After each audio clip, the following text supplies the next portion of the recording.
Don't listen to this. The first time I heard the song, I was driving home late from work, the static of a local radio station filling the silence. It was a melody unlike any I'd ever heard, haunting yet soothing, and I found myself inexplicably drawn to it. The next morning, I mentioned it to my coworkers, expecting them to laugh it off or sing along, but instead, I was met with blank stares. No one else had heard it. That night, I tuned in again, hoping for another listen, and as if on cue, there it was, a siren's call in the darkness, wrapping around my thoughts like a living thing.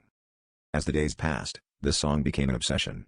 I would sit in my car for hours, waiting for it to play, the rest of the world fading into the background. I tried recording it, desperate to prove its existence, but every attempt resulted in silence or static. The more I listened, the more I noticed strange occurrences around my house, shadows that lingered too long, whispers just beyond the edge of hearing. My friends grew concerned, urging me to stop, but the song had taken root inside me, and I couldn't let it go. Determined to uncover the truth, I visited the radio station.